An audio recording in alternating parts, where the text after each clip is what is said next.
우선 댓글로 질문이 하나 들어왔는데요. 이현석 정책위원님께 질문이 왔습니다.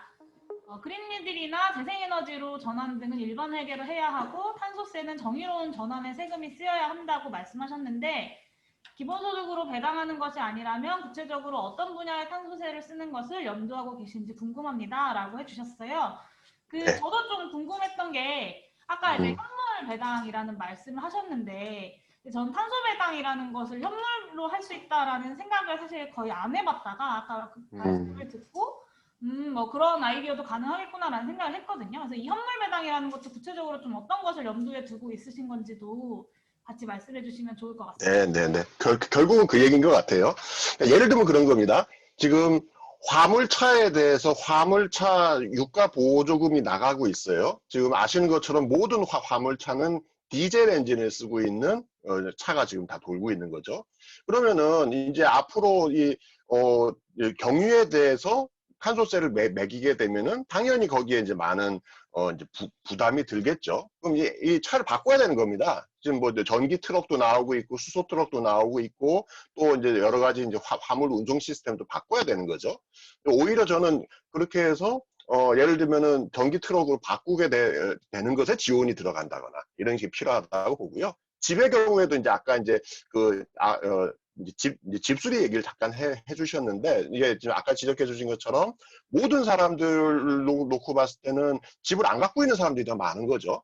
근데 이제 최근에 영국 같은 경우에 어떤 이거 이제 건물에서의 에너지를 줄이기 위해서 뭘 하고 있냐면은 에너지 최소 효율 등급 제도를 하고 있습니다. 그러니까 모든 건물에 대해서 에너지 효율 등급을 매긴 다음에 최하위 등급, F 등급, G 등급의 경우에는 아예 임대를 못하게 하고 있어요.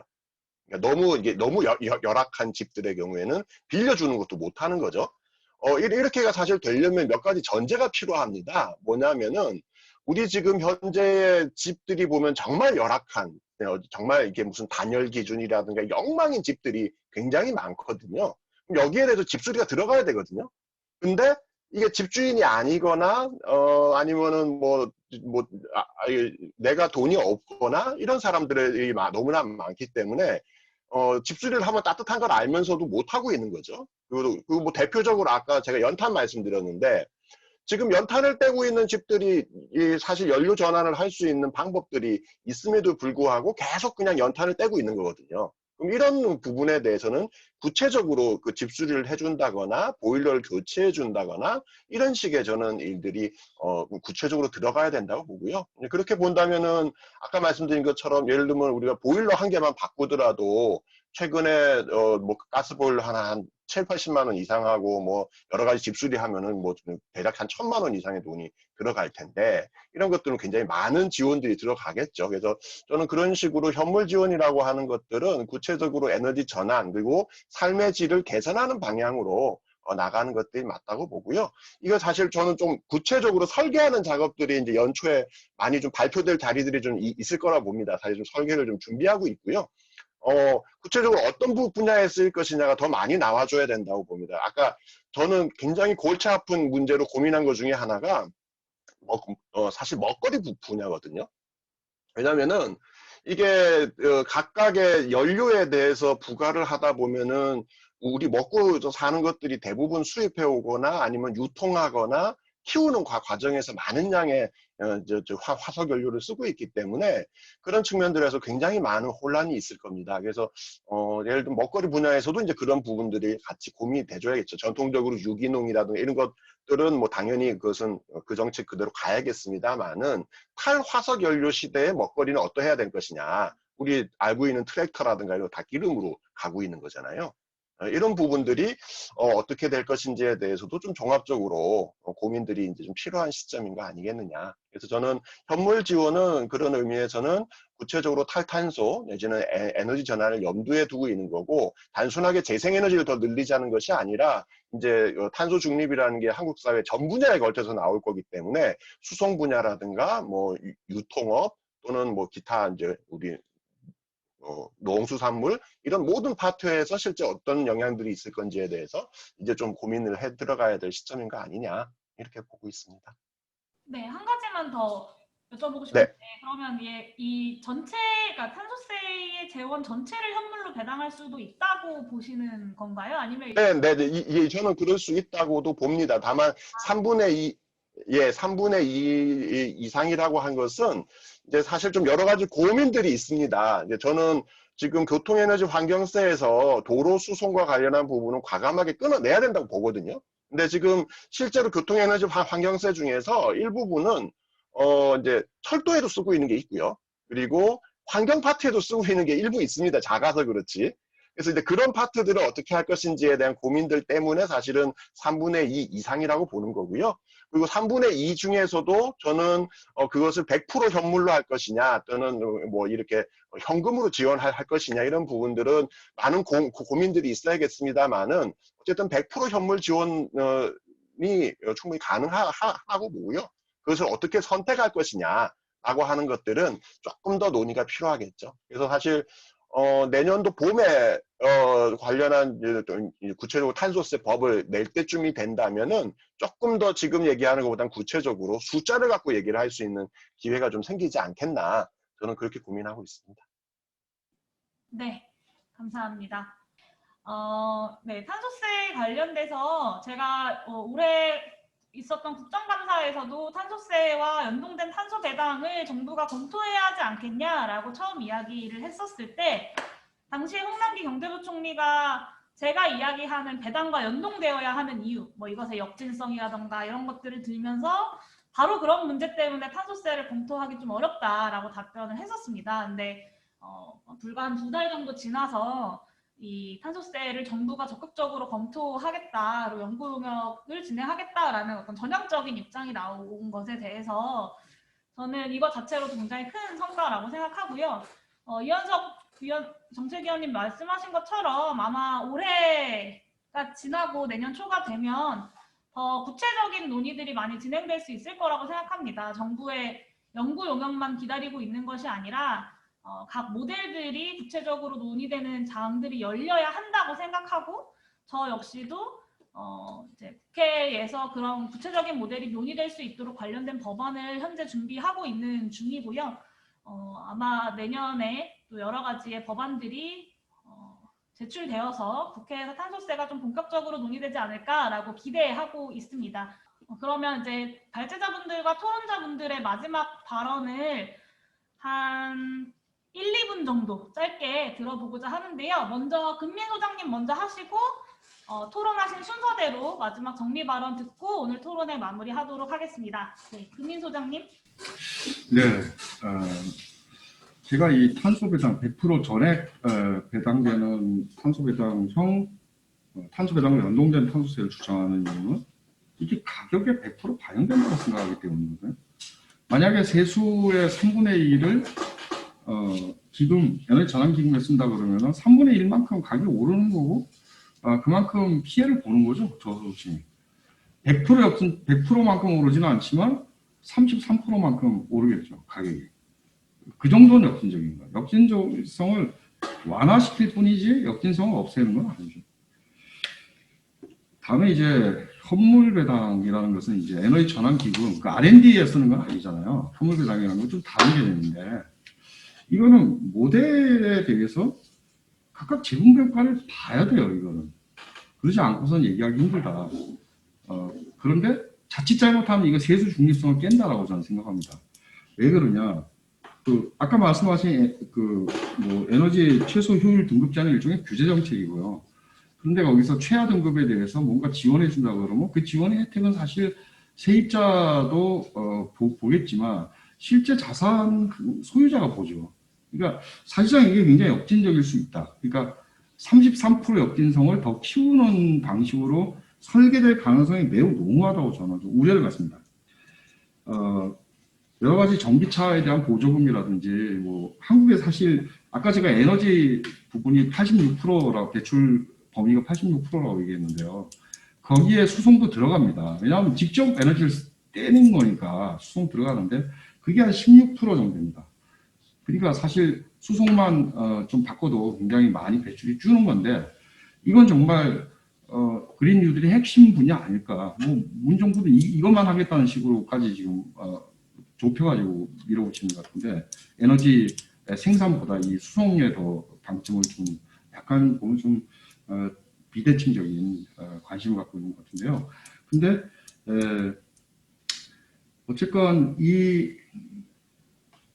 수송 분야 역시 보조금 제도로 해결할 수 있는 건가라는 생각이 좀 듭니다. 저는 기본적으로 보조금을 주더라도 그건 일반 회계에서 줘야 된다. 일반 회계에 이 녹색 재편을 통해서 주는 게 훨씬 더 생태적이다.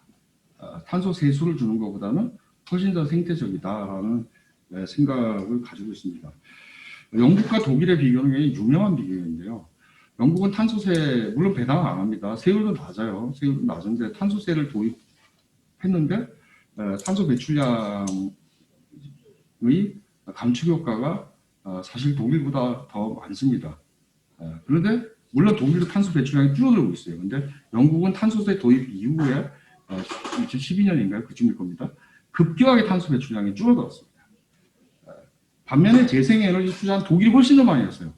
즉 보조금 정책만 가지고, 그러니까 인센티브를 주는 정책만 가지고 가격 경쟁력을 만들어주는 건 아니다는 얘기입니다. 즉 가격 경쟁력을 만들어주려면 징벌적 조세, 탄소세가 필요하다. 오히려 영국처럼 인센티브 별로 안 줬는데도 탄소세를 도입함으로써 탄소세 도입하지 않은 나라보다 이 배출량 감축 효과가 더 컸던 거다. 그러니까 대표적인 이 유럽 경제에서 제일 잘 사는 두 개의 국가를 비교해 보면은 그런 아주 흥미로운 사실을 우리가 알 수 있습니다. 물론 독일이 최근에 와서야 석탄 보조금을 폐지했다라는 거, 이것도 눈여겨볼 사실이고, 이현석 의원님이 말씀하신 화석연료 보조금 폐지에 이건 당연히 해야 되는 보완 조치라고 저는 생각합니다. 어쨌건 이 배당 없이는 한국 경제가 안 그래도 노동시장 양극화라든지 공동화 때문에 사실 부채 의존 소비만 일어나고 있는 상황인데, 배당하지 않는다 그러면은 이 에너지 가격이라든지 제품 가격이 올라가는 것들이 경제에 큰 영향을 끼칠 거다. 전액 배당하는 것이 현 상태에서 할 수 있는 일일 거다라고 저는 생각합니다. 이상 마치겠습니다. 네, 고생 많으셨습니다. 이어서 돌멩이님이 질문은 아니고 처음으로 탄소세와 기본소득에 대한 토론회를 보게 되었는데요. 정말 유익하고 좋은 시간이었고 좋은 시간 마련해 주셔서 감사합니다. 라는 인사 메시지 보내주셨습니다. 감사합니다. 네, 그리고 토론자 순서대로 이제 마무리 발언 진행하도록 하겠습니다. 이현석 정책위원님이 먼저 하시고. 네. 예, 그러면 저는 앞서서 얘기는 다 했으니까요. 이후 전략을 조금 얘기하고 마무리를 좀 했으면 좋겠습니다. 사실은 지금 탄소 중립 선언에 대해서도 경총에서 반발이 굉장히 큽니다. 아마도 저는 이제 앞으로 철강이라든가 자동차 각각의 분야별로 탄소 중립 전체에 대한 문제제기, 그리고 탄소세에 대해서는 아예 말도 안 된다. 이런 얘기들이 엄청나게 나올 거라고 봅니다. 저는 이제 그런 측면에서 오늘 토론에서 우리가 탄소세가 필요하다, 그리고 탄소 배당이 필요하다고 하는 큰 틀에 동의가 좀 된다면은 사실 세부적인 거는 앞으로 충분히 토론해가면서 저는 충분히 맞춰갈 수 있을 거라고 봅니다. 중요한 것은 우리 사회에서 지금까지 예를 들면 교통에너지 환경세 한 개만 하더라도 필요 없다는 것을 전문가들은 다 인지하고 있습니다만은 십수년간 이 법이 살아남은 데 이유가 있는 거거든요. 왜냐하면은 사실 국토부와 기재부의 이해관계 속에서 이 법이 그냥 계속 살아남아 있는 게 더 좋은 거죠. 그런 측면에서는 사실 교통에너지 환경세 일몰 한 개만 갖고도 굉장히 큰 저는 과제일 수밖에 없다고 봅니다. 그걸 뛰어넘어서 탄소세까지 가기 위해서는 우리가 사실 더 많은 우리의 우군들을 모으는 일종의 탄소세를 만들기 위한 새로운 좀 대우를 형성하는 것이 굉장히 중요하다고 생각합니다. 그래서 오늘 토론회가 그런 의미에서는 굉장히 좀 전 유의미했다고 보고요. 앞으로 이런 좀 필요성들을 얘기해 줄 수 있는, 우리 이 내용을 지지해 줄 수 있는 사람들이 대우가 형성되지 않는다면 저는 한 발자국도 이건 나갈 수 없는, 진짜 이게 토론회만 열고 끝나버리는, 저는 2012년도에 나왔었던 당시 정의당의 두 개의 법안이 그렇게 해서 그냥 끝나버렸다고 생각하거든요. 내부의 토론만 있었지 실제 싸워보지 못하고 끝나버린 거죠.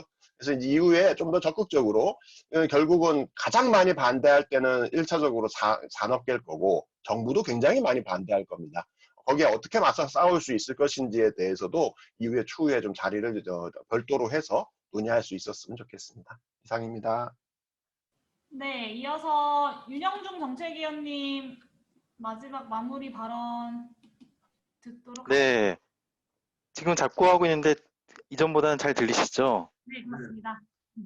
네, 조금 전에 이제 이현 선생님이 어떻게 우군을 늘려갈 것인가라고 이제 말씀을 하셨잖아요. 저도 이제 거기에 대해서 조금 말씀을 좀 해보겠습니다. 제가 좀 많이 답답했던 게 기본소득 반대하시는 분들이 비슷한 그냥 관점을 유지하시면서 탄소 배당을 같이 반대하시는 것에 굉장히 답답함을 좀 느꼈었어요. 사실 기본소득에 반대해도 되고요. 그리고 탄소 배당에 반대해도 돼요. 근데 중요한 건 그 둘의 반대 이유가 서로 달라야 한다는 것이죠. 기본소득을 반대하려면 뭐 기본소득이 추구하는 목적이 기본소득을 달성하는데 기본소득이 적절한 대안이 아니기 때문에 반대하는 것일 텐데 탄소 배당에 반대하는 것은 뭐 기본소득에 반대하기 때문에 반대하는 건 아니거든요. 그러면 그 탄소 배당이 아니라면 우리가 탄소세로 마련한 재원은 어디에 써야 하는가? 거기에 대한 이제 고민이 필요한 건데 저는 이제 거기에 대해서는 아까 이현선 선생님이 한 얘기랑 조금 생각이 좀 다른 게 현물 배당을 하는 여러 가지 중요하고 좋은 목적들이 많지만 결국 그렇게 돈을 좀 쓰게 되면은 발제자분께서도 많이 이제 말씀을 하셨듯이 우리가 저소득층이 그 탄소세를 더 내서 특히 이제 제대로 탄소 배출 줄이려고 더 세금 많이 내가지고 화물차주분들이 수소 트럭 사는데 쓴다. 굉장히 저소득층들이 옆에 있는 사람들은 수소 트럭으로 바꿨네. 이런 식의 이제 그 불만이나 그런 갖게 되잖아요. 그래서 결국에는 어떻게 우군을 늘려나갈 것이고 이 제도를 잘 운영할 것인가에 대해 고민해 본다면은 결국에는 탄소세로 거두는 돈을 이제 저소득층의 부담을 좀 낮춰주고 또 이제 탄소세를 실질적으로 제대로 부과를 해가지고 탄소 배출을 줄이는데 돈을 써야 되는 방식이 이제 탄소 배당이 아닐까라고 생각을 하고요. 마지막으로 강조하고 싶은 거는 화물차주 유가 보조금 이제 몇 번 말씀을 해주셨는데 사실 택시에도 유가 보조금이 1년에 5천억 넘게 쓰이고 있어요. 그래서 이런 제도들이 정말 십수년 동안 안 바뀌어요. 절대 안 바뀌고 내년에 교통에너지 환경세 과연 폐지될 수 있을까요? 15조 되는데 쉽지 않습니다. 정말 쉽지 않아요. 근데 우리가 이런 것을 어떻게 고민해야 되냐면은 결국에는 보조금이나 세금제도 쉽게 안 바뀌거든요. 유인구조를 바꿔야 되는 것이기 때문에 결국에는 우리가 큰 틀에서 유인구조를 같이 어떻게 바꿀지 큰 틀에서 유인구조를 바꾸려면은 과세체계와 편익체계는 복지와 기본소득이 있는데요. 이 두 가지를 다 같이 고려하는 통합적 관점이 굉장히 중요하다. 그런 측면에서 이제 탄소 배당이 이제 좀 다시금 한번 깊이 있는 논의가 좀 필요한 시점이다라는 좀 말씀을 드리고 싶습니다. 이상입니다. 네, 고생 많으셨습니다. 마지막으로 이윤호 위원장님, 네, 정리 발언 들어보도록 하겠습니다. 네, 조금 전에 이제 이현석 토론자님께서 말씀해주신 것처럼, 제가 오늘 조금 기본소득 쪽에 치중해서 말씀을 드렸는데요. 그거는 저도 엄청 소위 증세다. 물론 역지성도 있지만 탄소세가 세금 폭탄이다. 이런 게 엄청 우려되어서 좀 더 수용성 관점에서 말씀을 드렸던 것이고, 저는 그런 고민이 있습니다. 물론 우리가 탄소 중립을 이룩하고 실현하고 기후위기를 막기 위한 것이 있지만 어떤 당위만 가지고서는 과연 이제 일반 시민들에게 그런 세금 폭탄론에 맞서서 설득할 수 있을까라는 고민이 조금 있고요. 그래서 가령 이제 제가 지금 국가 이름이 생각이 안 나는데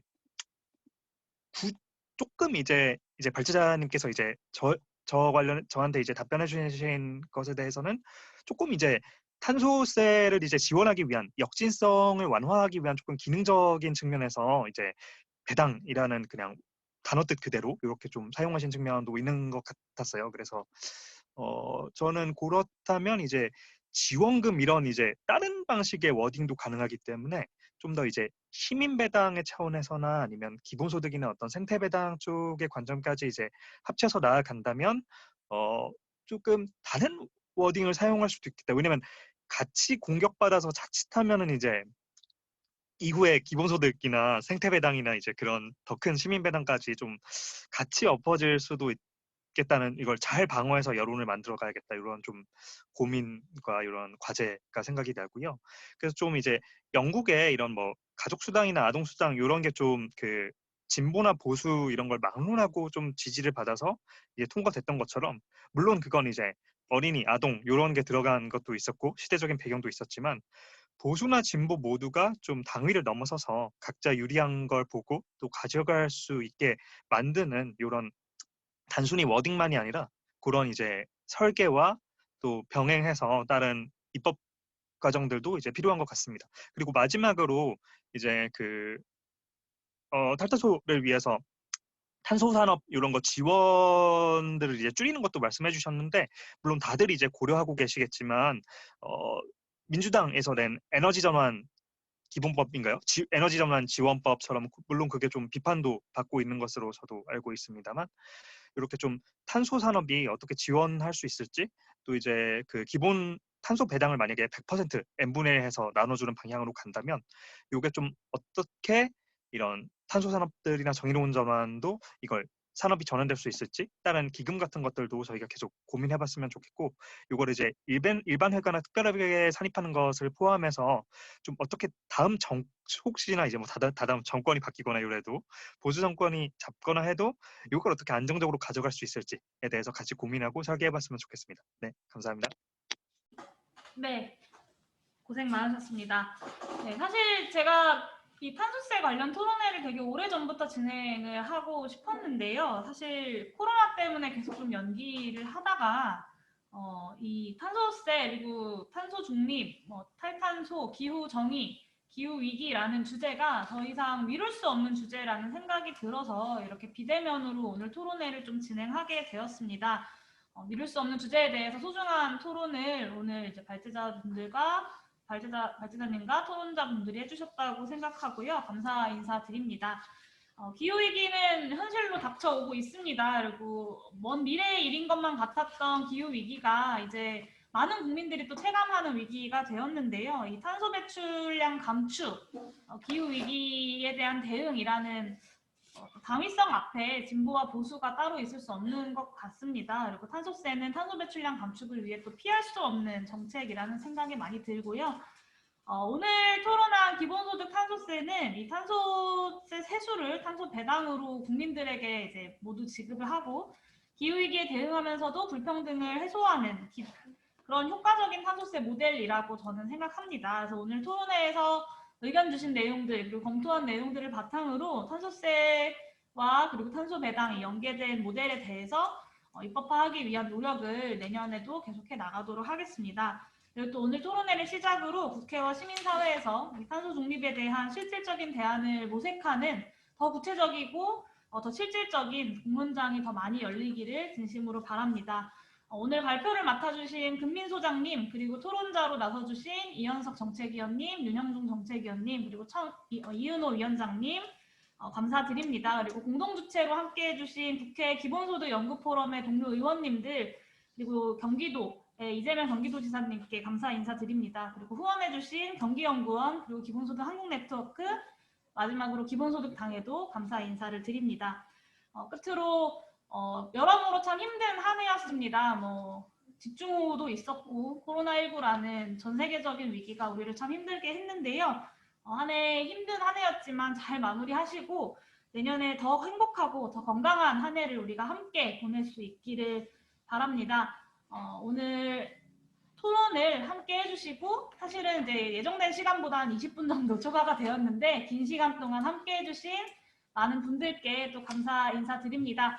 더 좋은 토론 탄소세와 탄소배당 관련 논의로 찾아뵈려고 하는데요. 끝나기 전에 여러분 마지막으로 오늘 참가 같이 하신 분들과 스크린샷 기념 촬영을 좀 하고 싶은데요. 하나, 둘, 셋.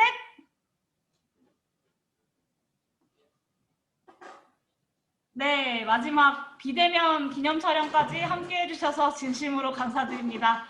긴 시간 동안 고생 많으셨습니다. 앞으로 또 더 많은 자리에서 이야기 나눌 수 있도록 하겠습니다. 고생하셨습니다.